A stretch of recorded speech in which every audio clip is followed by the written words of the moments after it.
Thank you guys for clicking on the video. I am Sully, and today, fellas, we're going to drop into a Destiny video. Hope you enjoy this gameplay because it is saucy. Saucy. No noodles needed. Let me tell you something. It's a close match. I didn't do so well KD-wise, but it's a competitive match, so I hope you guys enjoy it. I may, depending on the length of the commentary and the gameplay, may drop you in mid-action or take you from the beginning. But the video is going to be talking about my run-in with death. We went out together, went to a prom night. I broke it off midway through the dance because I wasn't feeling it, no pun intended.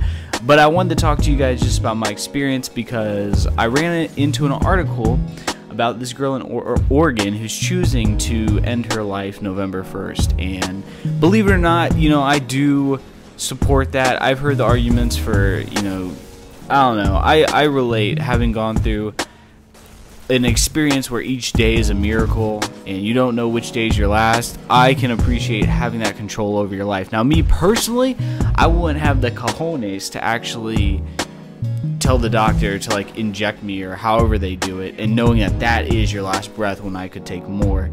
But I really do sympathize with her desire to have control over her life, especially something as aggressive as cancer, and she has the most lethal kind, and I can appreciate not wanting to be this draining, dying, just every day when she gets worse, she's just going to be draining emotion from her family day in, day out, and I think that plays a part into her reason for wanting to do it, and I sympathize and I can relate. So I wanted to talk to you about my experience. When I was 14, actually 10 years ago, I was diagnosed with the AVM. Now, I have an artery in the shape of a corkscrew in the back of my head, and I had to get MRIs every year, even after that experience.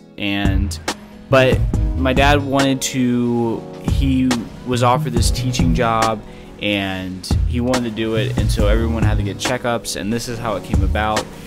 And they diagnosed me with the AVM, and they said it was like 90% chance that it would explode and I would die by the time I'm 21, or a 60% chance it would explode in my lifetime and I would be a vegetable for the rest of my life. I would be dependent on people. And so I then asked, well, how do I know? I mean, this is pretty big news. How do I know that it explodes? And they said a headache. So every time I had a headache, I had to call the family. I remember going to school and I got a headache, and I had to get out of school right away and go to the hospital. And my sister was crying. It was emotional. I mean, every day. And I remember one day I had a headache so bad, and I thought I was gonna die. And I wanted to go to the ER, and my parents said no. And I just remember debating about calling 911 because I was sure I was gonna die. And it was right after, this whole experience happened right after I gave my life to Christ. And it's interesting because beforehand, I struggled so long with the problem of evil, and just, how can God allow, if God's good, how can He allow our family's disabilities and circumstances? And then I go from that to giving my life to Christ to now being dependent upon Him to get me through each day, and not knowing whether I'm going to die, if today's going to be my last day. And 4 months, it was like 4 or 5 months later, I eventually got a brain angiogram in Philadelphia, and they discovered that it was misdiagnosed. That I did have an artery in the shape of a corkscrew, but it was benign. It wasn't going to do anything. And so there was still that experience though of feeling and knowing, beforehand, that every day could be my last day. And so I think that definitely played a shape and a role in who I am today, and just seeing that sort of the things that we tend to argue about or bicker about really don't matter.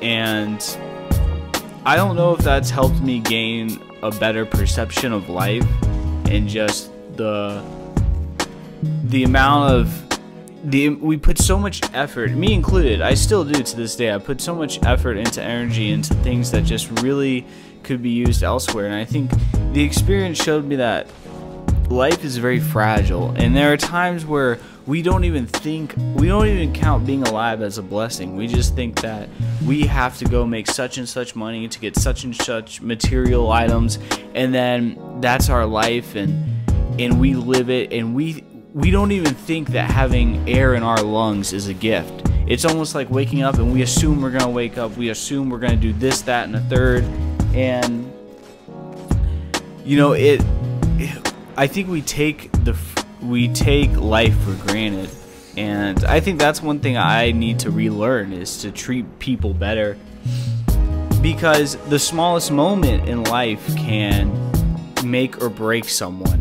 You know, you don't know if being jaded to someone, if instead you were nice to them, you could have like saved them from, I don't know, like having suicidal thoughts or whatever.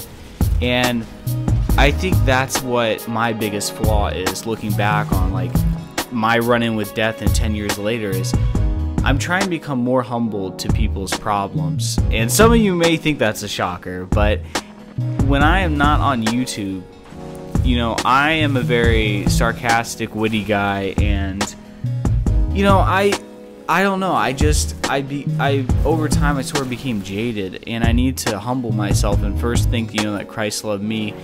I'm not better than anyone because of my actions, and be sensitive to people's problems. That was the biggest thing, honestly, is that I had trouble sympathizing with people's issues, because if you guys know my work issues, or you know, my childhood, where I had a brother with Downs, mom is paralyzed, and you know, I had a kid who wanted to run away because his mom made him take out the trash, and it's just hard for me to cope with other people's problems. But I learned that their problems can derail them just as much as my problems could derail me, and life is so fragile, and it's a gift, and it really is, and death is permanent.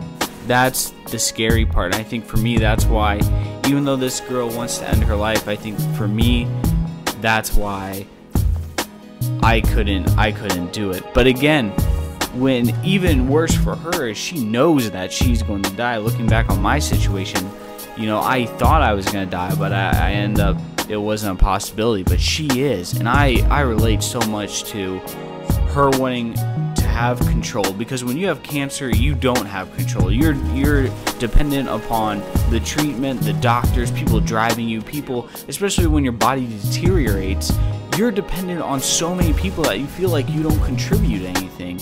And I relate. And so I don't know, let me know what your guys' thoughts down below is. Do you think she has a right? I think she does. I think if she said herself, if she didn't have cancer, the most lethal kind, this isn't like, you know, the treatable kind, but this is the most lethal, and she said that she's not depressed. She didn't just get a mood swing once to end it. If she didn't have cancer, she'd want to live, and I can relate to that. So let me know your thoughts down below about my experience, or about your opinion on this girl. I'll try and find an article, link it down below. Hope you guys have a great day. Hope you enjoyed the video. Hope it was worth your time. I am Sully. Take care. Peace in the Middle East.